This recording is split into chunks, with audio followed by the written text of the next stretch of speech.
Very very welcome to all साथियों। Exam fighter number 1 पर आप सभी का हार्दिक स्वागत है।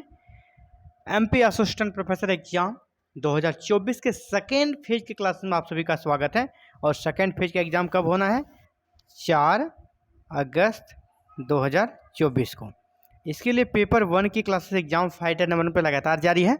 और पेपर 1 में अभी हम लोग प्रैक्टिस सेट को सॉल्व कर रहे हैं। और MPGK के एक नए प्रैक्टिस सेट में आप सभी का स्वागत है। और ये ऐसे प्रैक्टिस सेट है ना जहाँ से आपको सीधे प्रश्न एग्जाम्स में मिलने वाला है। चलिए ज़्यादा विलंब न करते सीधे प्रश्न पे आते हैं। पहला है चिड़िको झील। चिड़िको झील कहाँ स्थित है? ब्यावारा, सागर, कुरावार या नरसिंहगढ़? तो राइट आंसर क्या होगा? ज़्यादा विलंब न करते सीधे आंसर पे आते हैं। तो चिड़िको झील आपका नरसिंहगढ़ में स्थित है। डी नंबर राइट आंसर होगा। और यह झील नरसिंहगढ़ वन जीव अभ्यारण्य के केंद्र में स्थित है ना। जो नरसिंहगढ़ वन जीव अभ्यारण्य है उस वहीं पर ही चिड़िको झील है, अभ्यारण्य के अंदर ही। डी नंबर आंसर हो गया आपका। नेक्स्ट, पुनासा बांध। मध्य प्रदेश का पुनासा डैम, पुनासा बांध किस जिले में है? तो पुनासा बांध खंडवा, हरदा, होशंगाबाद, मंदसौर। तो किस जिले में है? ये आपका पुनासा जो डैम है खंडवा डिस्ट्रिक्ट में है। ए नंबर आपका राइट आंसर होगा। चलिए अगले प्रश्न की ओर बढ़ते हैं। पूर्व भोपाल राज्य का पहला सिंचाई टैंक जिसका नाम क्या है? पलाकमती। पलाकमती वह कहाँ पर स्थित है ना? किस डिस्ट्रिक्ट में? रायसेन, शाहपुर, उमरिया या भोपाल?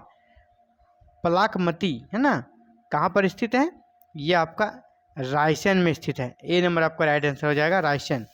चलिए फटाफट से सॉल्व कर रहे हैं हम लोग। नेक्स्ट अगला जो प्रश्न है, नर्मदा और सोन नदियों का उद्गम स्थल का नाम बताना है आपको। नर्मदा और सोन जो नदी है इसका उद्गम स्थल कहाँ है? दोनों का एक ही जगह है, अमरकंटक, शहडोल, उमरिया या ढिंडोरी। तो नर्मदा और सोन का उद्गम स्थल है आपका अमरकंटक, दोनों का अमरकंटक है। वह नदी जो बड़वानी जिले के उत्तरी भाग को छूती है, यानी वह कौन सी नदी है जो बड़वानी जिले के उत्तरी भाग को छूती है? ये आपका नर्मदा, ताप्ती, बेतवा या कोरल। ये हो गया, थोड़ा कह सकते हैं इसको बहुत ज़्यादा हम लोग हार्ड प्रश्न में मानेंगे है ना। जिसको नदी के बारे में जो वहाँ पर है मध्य प्रदेश का उसको बेसिक नॉलेज उनको है तभी वो इस प्रकार के प्रश्न को कर पाएंगे। क्योंकि इस प्रकार के प्रश्न को रट कर नहीं किया जा सकता है। इस प्रकार इस लेवल के अगर प्रश्न आ गए कि वह नदी जो बड़वानी जिले के ऊपरी भाग को छूती है, या कोई दूसरी नदी का नाम दे दिया, किसी दूसरे जिले का नाम दे दिया, यहाँ पे आपका बेसिक कॉन्सेप्ट काम करेगा। इसलिए नदियों का जो वहाँ पे फ्लो है ना, फ्लो चार्ट मध्य प्रदेश का, वो आपको अच्छे से देख लेना है। तो चलिए अभी फिलहाल इसको सॉल्व करते हैं। बड़वानी जिले के उत्तरी भाग को कौन सी नदी छूती है? ऑप्शन है आपका नर्मदा, ताप्ती, बेतवा या कोरल। तो नर्मदा नदी ही बड़वानी जिले के उत्तरी भाग को छूते। ए नंबर आपका राइट आंसर होगा। महेश्वर नदी के किनारे पर स्थित है। महेश्वर नदी के किनारे पर कौन सा शहर महेश्वर नदी के किनारे पर स्थित है? यानी आप महेश्वर जो है आपका मध्य प्रदेश, महेश्वर मध्य प्रदेश में जो नर्मदा नदी के किनारे स्थित क्या है? एक शहर है। तो यहाँ पर आपका नदी जो लिखा गया ना, ये नहीं होगा। महेश्वर नदी के किनारे स्थित है, महेश्वर नदी नहीं पढ़ना, महेश्वर यहाँ पर डैश हो, यहाँ पर हो जाएगा। महेश्वर डैश नदी के किनारे स्थित है, यानी महेश्वर किस नदी के किनारे है? प्रश्न ये है, प्रश्न कैसे पढ़ना है महेश्वर डैश नदी के किनारे पर स्थित है, यानी किस नदी पर? तो आपका चंबल, नर्मदा, सोन या शिप्रा। तो आपका राइट आंसर हो जाएगा बी नंबर, नर्मदा। चलिए आगे बढ़ते हैं। इस प्रकार के प्रश्न आते हैं, कौन सा शहर किस नदी के किनारे है? अगला है, गुना में मल्हारगढ़ किले में स्थित बावड़ी स्टेप वेल का नाम क्या है? गुना जो किनका क्षेत्र है? ज्योतिरादित्य सिंधिया का। गुना में मल्हारगढ़ किले में स्थित बावड़ी या स्टेप वेल का नाम क्या है? उसका नाम क्या दिया गया है? अहिल्या बावड़ी, कुपाला बावड़ी, सुल्तान बावड़ी या आपका लास्ट है दोयाला बावड़ी। तो इसका नाम क्या दिया गया है? दोयाला बावड़ी। इसका राइट आंसर क्या जाएगा? दोयाला बावड़ी, डी नंबर। नेक्स्ट, दूध धारा और दुर्गा धारा जलप्रपात कहाँ स्थित है? मध्य प्रदेश में जो जलप्रपात है दो, दूध धारा और दुर्गा धारा, यह कहाँ पर है? सतना, पन्ना, अनूपपुर या सीधी। तो ये दोनों आपका कहाँ है दोस्तों? अनूपपुर में। सी नंबर आपका राइट आंसर होगा। नेक्स्ट, निम्नलिखित में से कौन सी नदी झाबुआ जिले के दक्षिणी सीमा से निकलती है? फिर ये थोड़ा हर प्रश्न के श्रेणी में इसको शामिल करेंगे। कौन सी नदी झाबुआ जिले के दक्षिणी सीमा से निकलती है? झाबुआ जिले के दक्षिणी सीमा से निकलने वाली नदी कौन है? ताप्ती, नर्मदा, काली सिंध या तवा। तो राइट आंसर आपका क्या हो जाएगा? काली सिंध। काली सिंध नदी जो है ना, वो झाबुआ जिले के दक्षिणी सीमा से निकलती है। सी नंबर आपका राइट आंसर बन रहा है। नेक्स्ट, पांडव जलप्रपात, पांडव जलप्रपात स्थित है, यानी पांडव जलप्रपात किस उद्यान में स्थित है? पेंच राष्ट्रीय उद्यान, घोघुआ जीवाश्म उद्यान, पन्ना राष्ट्रीय उद्यान या माधव राष्ट्रीय उद्यान। बहुत ही इंपॉर्टेंट प्रश्न है ये। पांडव जलप्रपात कहाँ पर स्थित है? ये है आपका पन्ना राष्ट्रीय उद्यान। पन्ना राष्ट्रीय उद्यान के अंतर्गत ही पांडव जलप्रपात है और बहुत ही शानदार जगह है। लोग यहाँ पर टूरिस्ट लोग घूमने जाते हैं। निम्नलिखित में से कौन सी नदी भोपाल के सबसे निकट बहती है ना? भोपाल के सबसे निकट कौन सी नदी बहती है? चलिए, नर्मदा, बेतवा, ताप्ती या पार्वती। तो नर्मदा जो भोपाल है, भोपाल के सबसे नज़दीक जो बहने वाली नदी है वो आपका बेतवा नदी है। B number, Betwa. कौन सी नदी रीवा में पूर्वा झरने का निर्माण करती है? कौन सी नदी रीवा डिस्ट्रिक्ट में जो झरना बनाती है? पूर्वा झरना है ना। पूर्वा झरना यानी पूर्वा झरना किस नदी पर बना है? तो तमस, विपुल, चचाई या पार्वती। तो तमस, राइट आंसर क्या आएगा? तमस। तमस नदी रीवा में पूर्वा झरने का निर्माण करती है। या तो पूर्वा झरना किस नदी पर है? तमस नदी पर है। अगला है, डैश सिंध और बेतवा नदी के बीच स्थित है, यानी कौन सा शहर जो है सिंध और बेतवा नदी के बीच में स्थित है?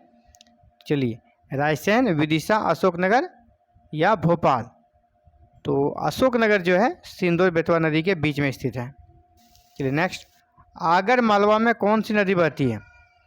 आगर मालवा जो कि नया डिस्ट्रिक्ट है एमपी का, वहाँ पर कौन सी नदी बहती है? नर्मदा, गंगा, चंबल या छोटी काली सिंध।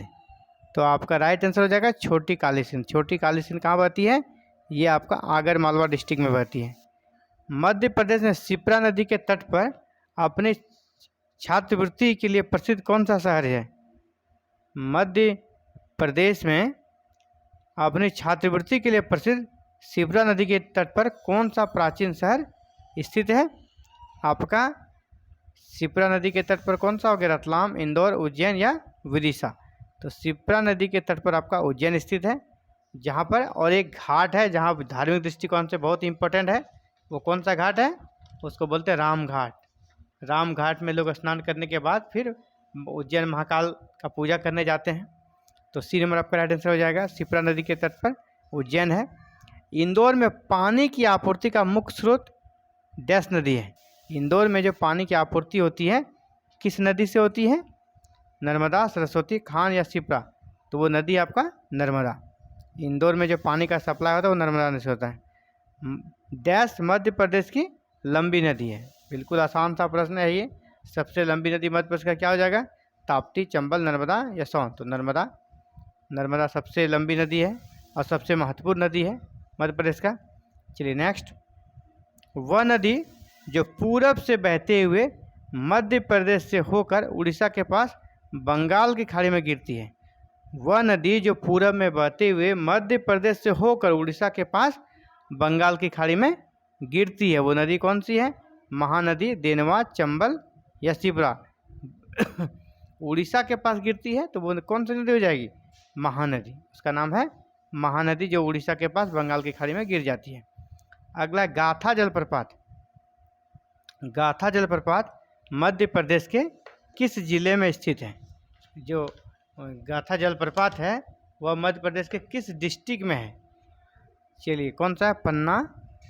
पन्ना, रीवा, धार या भिंड। तो ये आपका पन्ना में है ना। गाथा जलप्रपात जो है पन्ना में है। पन्ना में ए नंबर आंसर हो जाएगा। नेक्स्ट, मध्य प्रदेश का सबसे ऊंचा जलप्रपात ये प्रश्न पहले भी हम लोगों ने बनाया प्रैक्टिस सेट में। मध्य प्रदेश का सबसे ऊंचा जलप्रपात कौन सा है? बहुती जलप्रपात, चचाई जलप्रपात, केवती जलप्रपात या रजत जलप्रपात? तो मध्य प्रदेश का जो सबसे ऊंचा जलप्रपात है वो आपका चचाई जलप्रपात है। बी नंबर आपका राइट आंसर होगा। नेक्स्ट, मध्य प्रदेश की सबसे पवित्र नदी, मध्य प्रदेश की सबसे पवित्र नदी किसे माना जाता है? गंगा, यमुना, नर्मदा या चंबल? तो मध्य प्रदेश की सबसे पवित्र नदी आपका क्या हो गया? नर्मदा, सी नंबर।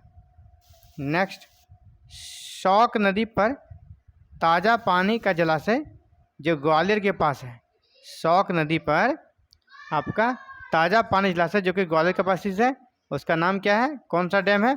तिगरा बांध, बांध सागर बांध, बरगी बांध या धूती बांध? या धूती बांध क्या हो जाएगा? शौक नदी पर ताज़ा पानी का जलाशय है ग्वालियर के पास, उसका क्या नाम है? तिगरा बांध। ए नंबर आपका राइट आंसर हो जाएगा। नेक्स्ट, धूती बांध के ऊपर स्थित है, यानी धूती बांध जो है किस नदी के ऊपर स्थित है, किस नदी पर बना है धूती बांध? चलिए ऑप्शन पे चलते हैं। ऑप्शन है आपका वैनगंगा, बारना, चंबल या सोन नदी? तो आंसर क्या हो जाएगा? वैनगंगा नदी, ए नंबर। चलिए नेक्स्ट, मेड़ी खेड़ा बांध, मेड़ी खेड़ा बांध डैश के ऊपर बना है? सिंध नदी, यमुना नदी, कैन नदी या चंबल नदी? मेड़ी खेड़ा जो बना है बांध डैम वो आपका सिंध नदी पर बना है। ए नंबर आपका राइट आंसर होगा। चलिए आगे बढ़ते हैं। पंचमढ़ी में अप्सरा फॉल्स, पंचमढ़ी में अप्सरा फॉल्स को भी कहा जाता है ना, अप्सरा फॉल्स का दूसरा नाम क्या है जो पंचमढ़ी में है? फैरी फॉल्स, काविनी फॉल्स, रजत फॉल्स या कपिल फॉल्स? तो पंचमढ़ी में जो अप्सरा फॉल्स है ना इसका दूसरा नाम है फैरी फॉल्स। दूसरा नाम क्या है? Fairy Falls. चलिए, तो आज का ये प्रैक्टिस सेट कंप्लीट हो चुका है और ऐसे ही लगातार टिल एग्ज़ाम तक प्रैक्टिस सेट लगातार चलती रहेगी। आप कमेंट में बताएं कि आपका कितना आंसर राइट हुआ, और इस प्रकार के अगर आप प्रैक्टिस सेट को सॉल्व करेंगे ना, हमारा टारगेट है 2000 है ना, 2000 प्लस प्रैक्टिस सेट मतलब प्रश्न MPGK का आपको सॉल्व करा देना है प्रैक्टिस सेट के माध्यम से। और ये निश्चित है जी, इस 2000 में से आपका बहुत ज़्यादा प्रश्न का लगभग 40% यहाँ से लड़ेगा।